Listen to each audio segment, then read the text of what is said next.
The Galactic Military Academy's combat training facility buzzed with the usual pre-exercise tension. Vex Terra, a towering Zephyrian with 4 arms and chitinous armor plating, adjusted her plasma rifle with practiced ease. Her mandibles clicked in amusement as she watched the new human recruit struggling with basic equipment calibration. "Look at that pathetic creature," Vex Terra hissed to her squad mate, Blorg, whose gelatinous form rippled with what passed for laughter among his species. "She cannot even properly grip a standard weapon." The human in question, Maya Torres, stood 5 feet nothing in her standard-issue training gear. Her olive skin glistened with sweat under the facility's harsh artificial lighting. Unlike every other cadet in the program, she carried no visible weapons, no energy shields, no technological enhancements whatsoever. Just bare hands and what appeared to be a small pouch of, was that sand? "Attention, maggots." Commander Krill's voice boomed across the training deck. The massive Thrakari officer's 6 eyes swept the assembled cadets with military precision. Today's exercise is simple. Survive the combat simulation for 30 minutes. Last being standing gets weekend privileges. Everyone else scrubs the detention cells. Vex Terra's confidence surged. This would be laughably easy. She had trained with the finest plasma weaponry, underwent genetic modifications to enhance her natural armor, and possessed reflexes that could track a photon beam. What could one unarmed human possibly do against such perfection? Begin. Krill's roar echoed through the chamber as holographic enemies materialized around them. The simulation threw them into a desert wasteland scenario. Rocky outcroppings provided minimal cover while mechanical drones and hostile holograms advanced from multiple directions.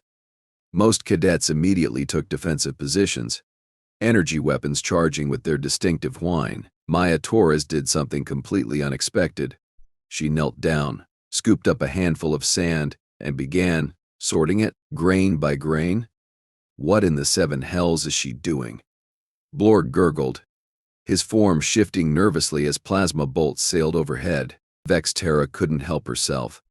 She burst into laughter, her 4 arms working in perfect synchronization to lay down suppressing fire. The human has lost her mind. She thinks playing in dirt will save her. Other cadets joined in the mockery. Sykes, a crystalline being whose body refracted light into deadly laser beams, chimed like breaking glass. "Perhaps she plans to throw sand at our enemies. How?" "Primitive." Maya continued her strange ritual, completely ignoring the chaos erupting around her. A drone swooped down, targeting lasers painting her position. Any rational being would have rolled for cover, activated shields, or returned fire. Instead, Maya held up her handful of sand and whispered something too quiet for the others to hear. The drone's laser struck the sand particles in her palm. What happened next defied every law of physics Vex Terra had learned in her advanced combat theory classes. The sand didn't vaporize or scatter. Instead, it began to glow. Not with reflected light, but with an inner fire that seemed to pulse with its own heartbeat. "Impossible." Six's harmonic voice cracked with disbelief. "Sand cannot absorb coherent light energy. It should have dispersed or been destroyed." Maya smiled, and for the first time since entering the academy, she looked genuinely happy. "You guys really don't know anything about humans, do you?" She closed her fist around the glowing sand, and when she opened it again, flames danced across her palm. Not holographic fire from the simulation's projection system. Real fire. Fire that crackled and sparked and radiated heat that made the air shimmer. "She's harvesting thermal energy," Blorg whispered, his gelatinous form trembling. "From photons." With her bare hands, the tactical situation shifted dramatically. Maya wasn't just holding fire, she was shaping it. The flames extended outward, forming a whip that lashed through the air with surgical precision.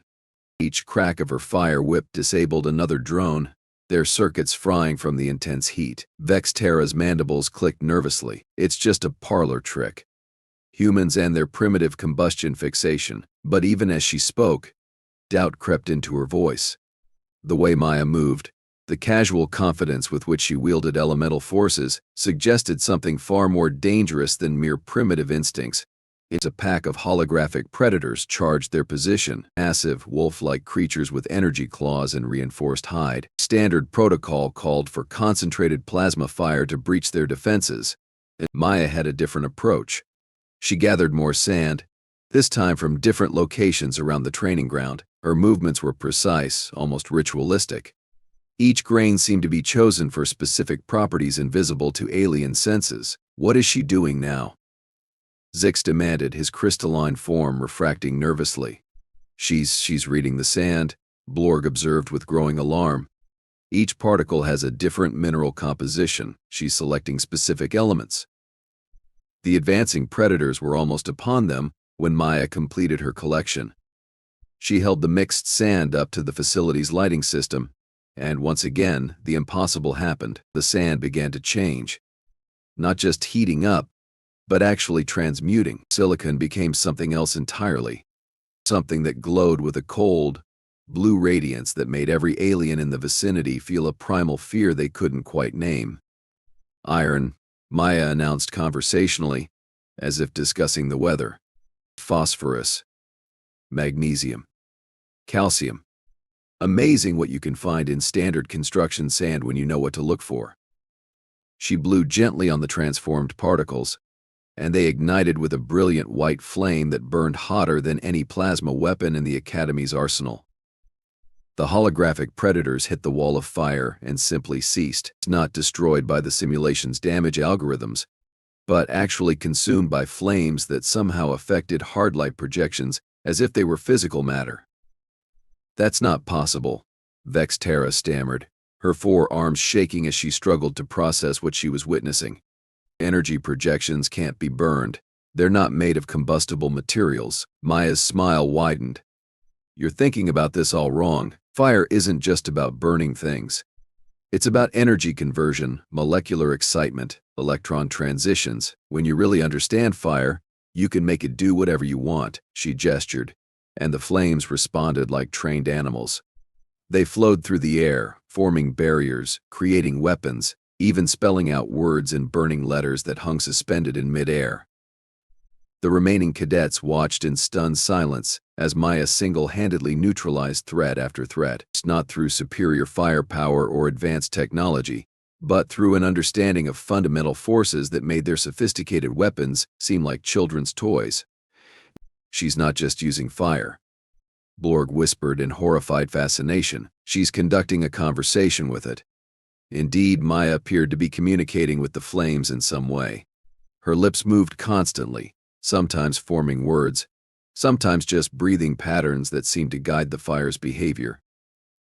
The flames responded to her every gesture, her every breath, as if they were extensions of her own body. A massive war machine materialized in the center of the training ground, bipedal, heavily armored, equipped with enough firepower to level a small city. The kind of final boss that usually required coordinated team effort to defeat. Maya looked at it with mild interest, then turned to address her fellow cadets. You know what the funny thing is? She said, her voice carrying clearly despite the machine's thunderous approach. You all think humans are weak because we don't have natural armor, or energy weapons, or perfect night vision. But you're missing the point entirely. She knelt down again, this time gathering not just sand, but small rocks, bits of metal debris, even what appeared to be dust from the floor. We're not weak because we lack those things. We're strong because we learned to work with what we had, and what we had was a planet that wanted to kill us every single day. The war machine's weapons systems locked onto her position. Energy began building in its primary cannon, a charge that would vaporize anything within a 50-meter radius. Maya stood up, her cupped hands full of seemingly worthless debris. Earth doesn't give you anything for free. Want fire? Better learn to make it from scratch. Want tools? Better figure out how to smelt metal from rocks. Want to survive? Better understand that everything around you is either a weapon or a resource, depending on how creative you're willing to get. She opened her hands, and the debris began to glow with a rainbow of different colors. Each particle type responded to different wavelengths of light, creating a light show that was both beautiful and terrifying. The thing about sand, Maya continued, her voice taking on an almost lecturing tone, is that it's not just silicon dioxide. It's a mixture of quartz, feldspar, magnetite, garnet, olivine, and dozens of other minerals, each one with different properties, different melting points, different ways of interacting with energy. The war machine fired its primary weapon, a beam of pure destruction that should have reduced Maya to her component atoms. Instead, the beam hit her handful of glowing particles and scattered into 1,000 different directions, each refracted ray carrying a different type of energy. The rainbow light show became a defensive barrier that not only absorbed the attack but redirected it back at the source. The war machine's armor plating began to glow, then soften, then actually melt as its own weapon was turned against it in ways its designers never anticipated. Iron particles create magnetic fields, Maya explained, as if providing a scientific lecture while the massive machine collapsed into slag around her. Silicates can form glass that focuses light. Organic compounds burn clean and hot, and when you combine them all in the right proportions. She blew on the remaining particles in her palm, and they erupted into a flame that burned every color of the spectrum simultaneously. The fire didn't just spread, it sang, literally sang, with harmonics that resonated through the training facility structure. You get something that's not quite fire, not quite light, not quite music, but somehow all three at once. The training simulation ended abruptly as the facility's safety systems detected energy readings beyond their programmed parameters. Emergency klaxons blared as automated systems began cycling through shutdown procedures. Commander Krill's voice crackled over the intercom. All cadets report to decontamination immediately. We have unknown energy signatures that are off the charts. Maya calmly brushed the remaining sand from her hands. The impossible flames winked out of existence, leaving no trace of their presence except for the slag heap that had once been the war machine. Decontamination? She asked innocently. It's just fire. Humans have been making fire for hundreds of thousands of years. We're really good at it. Vex Terra stared at the human recruit with new eyes that held fear, respect, and a growing understanding that everything she thought she knew about primitive species was catastrophically wrong. How? She whispered. How did you do that? Maya shrugged. Practice. And a really good understanding of chemistry. Also, it helps that humans are basically walking chemical laboratories. We can process and synthesize compounds that most species need industrial equipment to produce. She patted the empty pouch at her side. The sand was just a catalyst. The real fuel was carbon dioxide from my breath, trace metals from my bloodstream, and a few other biological compounds that I can secrete through my skin when necessary. Blorg's gelatinous form rippled with something that might have been nausea. You're telling us that you can produce industrial-grade chemical reactions using your own body? Among other things, Maya confirmed. Humans are really good at making tools out of whatever's available, including ourselves. The decontamination bay doors hissed open, revealing a squad of armed security personnel in full hazmat gear. Their weapons were drawn, their movements tense with the expectation of facing some unknown alien threat. Maya raised her hands in a peaceful gesture, and for a moment, everyone in the facility held their breath, wondering if those same hands that had harvested fire from sand might produce something even more terrifying. Instead, she smiled and said, "So, does this mean I passed the first test?" The silence that followed was broken only by the sound of Vex Terra's mandibles clicking in what might have been laughter, or terror, or both. Commander Krill's 6 eyes blinked in rapid succession, a nervous tick that every cadet had learned to recognize as a sign of impending disciplinary action. The massive Thrakari officer stood in the center of the decontamination chamber, his armored hide reflecting the sterile white lights as he processed what his sensors were telling him. Cadet Torres. His voice rumbled like distant thunder. You will explain how you managed to bypass 17 different safety protocols, create unauthorized chemical reactions, and somehow convince our training holograms that they were combustible matter. Maya stood at attention, though her casual posture suggested she was more amused than intimidated. Sir, I didn't bypass anything. I just worked within the existing parameters using naturally occurring materials and basic human biology. Basic human biology?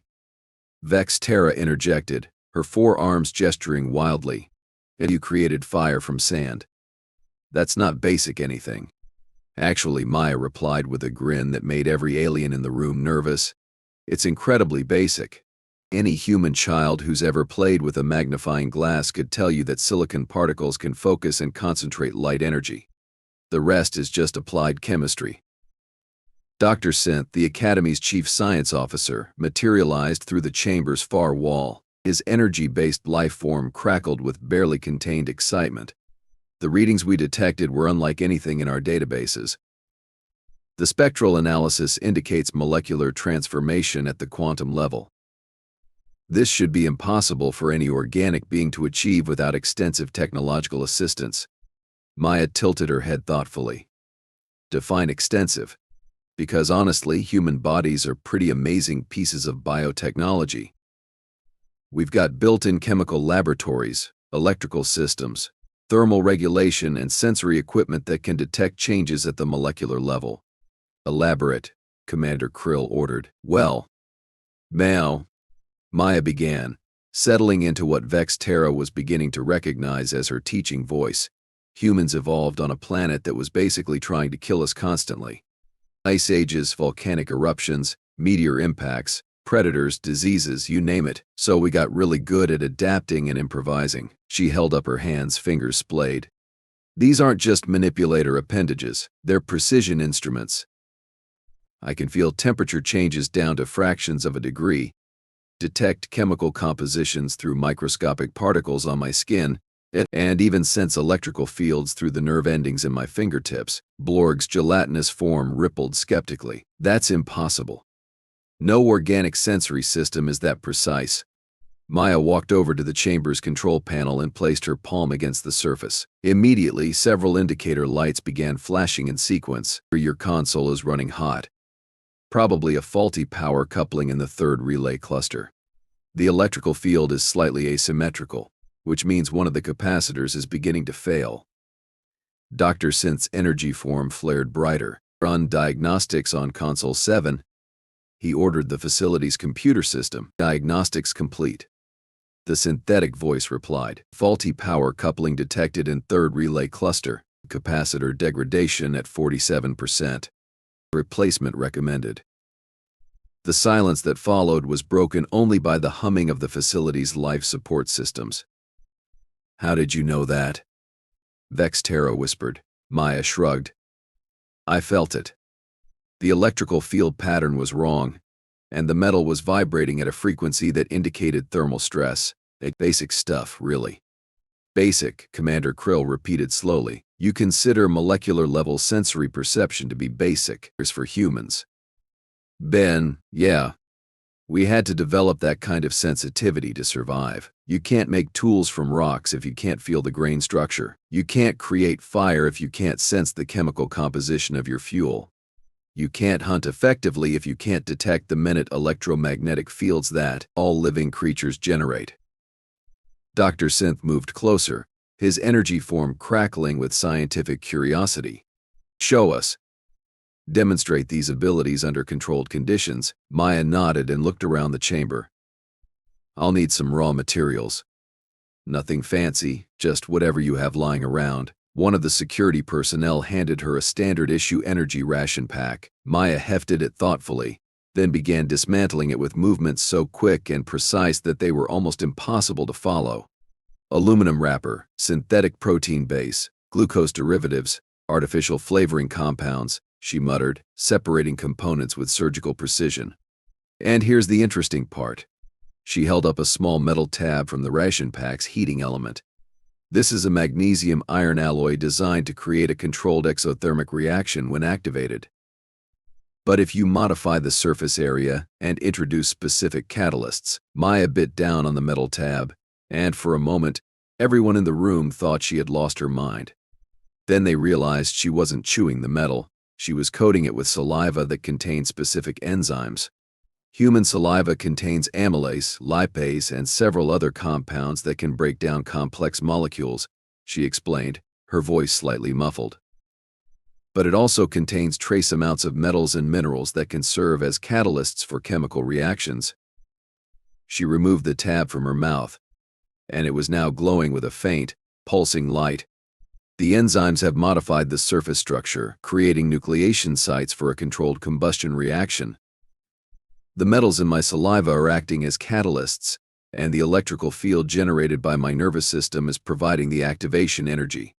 Maya blew gently on the tab, and it burst into a flame that burned bright blue-white and gave off no smoke whatsoever. Clean, burning, efficient, and completely controllable, she announced proudly.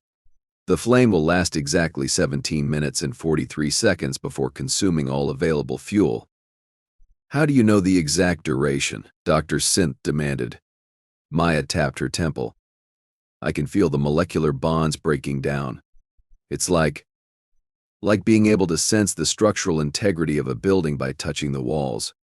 Once you know what to look for, it's pretty obvious. Vex Terra's mandibles clicked rapidly. This is insane. You're telling us that humans can perform chemical analysis by taste, detect electrical faults by touch, and predict combustion duration by intuition? Not intuition, Maya corrected, training. Remember, humans had to learn all this stuff the hard way. We didn't have energy weapons or molecular scanners or artificial intelligence to help us. We had to figure out how to work with the raw materials around us, using nothing but our own bodies and brains. She gestured to the flame still dancing in her palm. Every human child learns to read fire. The color tells you the temperature, the movement tells you the fuel composition, the sound tells you the burn rate. It's basic survival knowledge. The sound? Blorg asked incredulously. Maya held the flame closer to the group. Indeed, there was a faint crackling sound. But it wasn't random. It had a rhythm, almost like a heartbeat. The frequency of the combustion reaction creates acoustic vibrations that correspond to the molecular structure of the fuel, Maya explained. If you know how to listen, fire will tell you everything you need to know about what it's consuming. Commander Krill's expression had shifted from skepticism to something approaching awe. How many humans possess these abilities? All of them, Maya replied matter-of-factly, though not everyone develops them to the same degree. Some humans specialize in thermal sensitivity, others in chemical analysis, others in electromagnetic detection. But every human has the basic capabilities. And the sand? Vex Terra pressed. How did you know it would work? Maya's smile widened. I didn't know, I hoped. See, that's another thing about humans. We're really good at taking educated risks based on incomplete information. We had to be, because waiting for perfect knowledge usually meant dying. She knelt down and scooped up a small handful of dust from the chamber floor. This facility is constructed using standard galactic building materials. The dust contains trace amounts of silicon, carbon, iron, and about 30 other elements. Most species would see this as waste material. Maya began sorting through the dust with her fingertips, her movements quick and confident. But humans see potential. Silicon for conductivity, carbon for fuel, iron for magnetic properties. Mix them in the right proportions. Provide the right activation energy. She breathed on the dust, and it began to glow with the same rainbow colors they had seen in the training simulation. And you get something that's not quite technology, not quite biology, but somehow both at once. Dr. Synth's energy form was practically vibrating with excitement. The implications are staggering. If humans can perform molecular manipulation using only biological processes, then they represent a completely new category of sentient life. Not new, Maya corrected. Just different. Every species develops according to the challenges of their environment. You developed energy-based consciousness. The Zephyrians developed multiple manipulator limbs. The Gelats developed shape-shifting abilities. Humans developed adaptability. She stood up, brushing the glowing dust from her hands.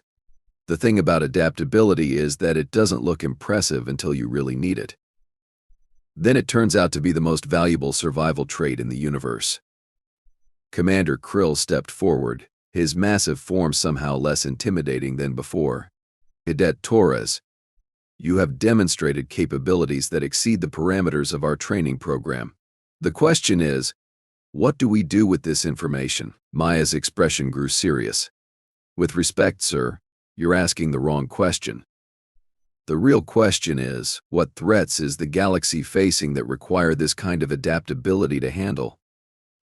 The temperature in the chamber seemed to drop several degrees. Every alien present suddenly understood that they were no longer dealing with a primitive species seeking to join galactic civilization. They were dealing with a species that had evolved specifically to handle the impossible. There are rumors, Commander Krill said slowly, of ancient artifacts that respond only to organic manipulation, weapons systems that cannot be operated by mechanical or energy-based interfaces, defensive networks that require direct biological integration to function. Maya nodded. The precursor technology. We've heard the stories. Systems so advanced that they're indistinguishable from magic, but somehow keyed to respond only to certain types of life forms. You think humans can operate precursor technology? Dr. Synth asked. I think, Maya replied carefully, that humans evolved on a planet covered in precursor ruins. We've been interacting with their technology for thousands of years without realizing it. What you call magic, we call Tuesday. The implications of her words hit the assembled aliens like a physical blow. Earth wasn't just another primitive world that had stumbled into space travel. It was a testing ground, a place where an ancient civilization had left their most advanced technology to see what kind of species would emerge from the crucible. The fire from sand, Vex Terra whispered. It's not just chemistry.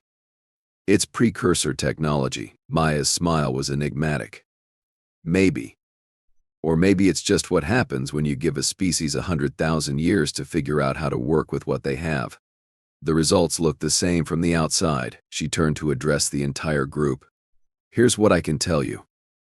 Every human who volunteers for galactic service has passed through certain tests. We don't advertise them, because most species would consider them impossible. But they're really just extensions of skills we've been developing since before we had written language. What kind of tests? Commander Krill demanded. The kind that determine whether you can create fire from sand, forge metal from dust, and convince ancient machines to respond to your touch, Maya replied. The kind that prove you're ready to face whatever the galaxy throws at you. She gestured to the glowing particles still scattered around the chamber. This isn't the limit of human capabilities, it's just the beginning. Wait until you see what we can do when we're really motivated. The final alarm klaxon sounded, indicating that the decontamination cycle was complete. As the chamber doors opened, Maya walked toward the exit, then paused and turned back. Oh, and Commander, you might want to update your safety protocols, because if one human can do this with a handful of sand, imagine what a full unit of us could accomplish with proper resources and motivation. She winked at Vex Terra, whose mandibles were still clicking nervously. See you in advanced combat training tomorrow. I hear they're introducing us to live fire exercises. As Maya disappeared through the doorway, the assembled aliens stood in stunned silence, each processing the reality that their understanding of human capabilities had been fundamentally wrong. Sir, Dr. Synth finally spoke, his energy form flickering with uncertainty. I recommend we immediately upgrade our threat assessment protocols for human personnel. Commander Krill's laugh was low and rumbling. Upgrade them to what?